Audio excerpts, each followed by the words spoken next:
مسجدوں کی صورتحال یہ ہے ہونی چاہیے کہ ہر رات نئے معتکفین آئیں اور ہر رات جن کو ضرورت ہے وہ بستر لپیٹ کر گھر چلے جائیں،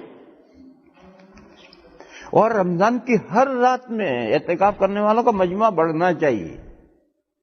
مگر ہمارے یہاں یہ نہیں ہے، کیوں؟ ہم نے اس کو ایک رسم سمجھا ہے، عبادت ہم سمجھتے ہی نہیں ہیں۔ اگر ہم اس کو عبادت سمجھتے تو یہ صورتحال نہ ہوتی۔ دیکھو میرے بھائیو، یہ ایک اور عجیب و غریب آفت ہے، جب رمضان آیا آخری عشرہ آئے گا تو متولی صاحب کچھ چادریں کھینچیں گے اور کچھ پردے باندھیں گے اور پتہ نہیں کیا کیا کریں گے۔ دیوبند میں ایک شخص میرے پاس آیا، محلے کا ہی، اب بھی ہے، زندہ ہے، کہنے لگا حضرت یہ اعتکاف میں پردے میں کیا کام کیا جاتا ہے؟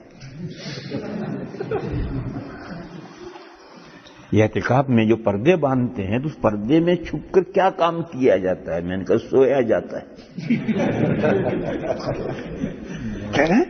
ہاں، کہنے لگے میں تو میری پوری زندگی گزر گئی، میں یہ سمجھتا رہا کہ یہ پردوں میں کوئی خاص کام ہوتا ہے جو میں نہیں کر سکتا ہوں، اس لیے میں اعتکاف میں نہیں بیٹھا۔ کوئی خاص کام کو کرنا ہوتا ہوگا اندر پردوں میں، اس لیے میں آج تک اعتکاف میں نہیں بیٹھا۔ میرے بھائیوں، یہ بھی پتہ نہیں کہاں سے یہ پردوں کی آفت آ گئی۔ اعتکاف کا کیا ہے؟ ایک چادر بچھانے کی، ایک چادر اوڑھنے کی اور ایک تکیہ لے کر مسجد میں آ پڑو۔ چادر ایک بچھا دی تاکہ خدا نہ خواستہ فرش خراب نہ ہو، تکیہ رکھا، چادر اوڑھ کے سو گیا، صبح اٹھ کر لپیٹ کر رکھ دیے، 24 گھنٹے کے بعد گھر چلے جانا ہے تو اٹھا کر تکیہ اٹھا کے چادر اٹھا کے گھر گئے، دوسرا بھی 2 چادریں ایک تکیہ اٹھا کر آ جائے گا۔ یہی ہے کاہے کے پردے اور کیا چیز ہے؟ کہ حضور کے لیے باندھا جاتا تھا، تو حضور ہے؟ کہ حضور کے لیے باندھا جاتا تھا، تو حضور ہے؟ سہارنپور میں حضرت شیخ مولانا زکریا صاحب قدس سرہ کے ساتھ میں نے 8 سال اعتکاف کیا۔ حضرت کے لیے پردے باندھے جاتے تھے اور باقی پوری مسجد میں اوپر نیچے 500 آدمی اعتکاف کرتے تھے۔ ان کو کتنی جگہ ملتی تھی؟ ایک مصلی کے بقدر جگہ ملتی تھی سونے کے لیے، باقاعدہ جگہ تقسیم ہوتی تھی، ہر معتکف کو ایک مصلی کے بقدر جگہ ملتی تھی، اور ساتھ میں ہے کہ بس وہی ایک تکیہ 2 چادریں لپیٹ کر کے ایک جگہ رکھ دی، مسجد خالی۔ اور حضرت کے لیے، چونکہ حضرت کے لیے ہر آدمی حضرت سے ملے گا، اپنے مشورے کرے گا، کوئی سلوک کی باتیں پوچھے گا، کوئی ذکر و اذکار پوچھے گا، کوئی دوسرے باہر کے لوگ بھی ملنے آئیں گے، تو حضرت کے لیے ایک پردہ باندھا جاتا تھا۔ اور ایک اب اعتکاف نہیں، تقریباً یہ کہ 10 آدمی اعتکاف کریں، اتنی جگہ صرف حضرت کے لیے پردہ باندھا جاتا تھا۔ وہ حضرت کی ضرورت ہے، تو نبی پاک صلی اللہ تعالی علیہ وسلم کے لیے پردہ باندھا جاتا تھا، وہ حضرت تھے۔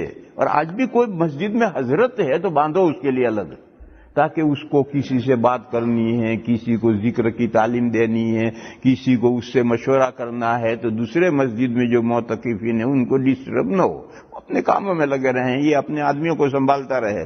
لیکن ہر آدمی کے لیے پردہ، یہ کہاں سے آیا ہے؟ اور عجیب حال ہو جاتا ہے رمضان میں ہماری مسجدوں کا، باقاعدہ پردے لٹک رہے ہیں اور یوں جا رہا ہے اور یوں جا رہا ہے۔ اور بعض معتکفین تو ساری دنیا لے کر اعتکاف میں آتے ہیں، اور سب سے پہلے موبائل ضرور لائیں گے۔ لا حول ولا قوت الا باللہ۔ میرے بھائیو، اعتکاف کی روح ختم کر دیا۔ اعتکاف کی روح ہے اللہ کے در پہ پڑ جانا۔ اگر تمہارے پاس میں پورے 10 دن نہیں ہے، مت بیٹھو 10 دن کے لیے، 24 گھنٹے ہیں، ویکینڈ کے 2 دن 3 دن ہے، اتنے ہی آ کر بیٹھ جاؤ، تکیہ اور آ کر لے کے پڑ جاؤ۔ کھانے کو گھر کے آؤ، کوئی بھیج دے گا، آ کر کھا لو۔ تو ایک میں اصل یہ کہہ رہا تھا کہ ایک اعتکاف تو ہے واجب، وہ تو منظور اس کا نظر کا ہے، دوسرا اعتکاف سنت مؤکدہ، اور تیسرا نفل اعتکاف ہے۔ میرے بھائیو، اس نفل اعتکاف کی طرف توجہ رکھو۔ ایک بات، جب بھی مسجد میں قدم رکھو فوراً دل میں نیت نویت الاعتکاف، تاکہ آپ کا اعتکاف کا ثواب شروع ہو گئی۔ دوسرا، اس ماہ مبارک میں جو ہم نے طے کر دیا کہ آخری عشرے میں ہم اعتکاف میں بیٹھیں گے، یہ غلط ہے۔ آخری عشرے کا تو سنت موقدہ ہے، اس سنت موقدہ کے علاوہ ہم سنت اور نفل اعتکاف بھی، نفل نمازیں پڑھتے ہیں تو نفل اعتکاف کیوں نہیں کرتے؟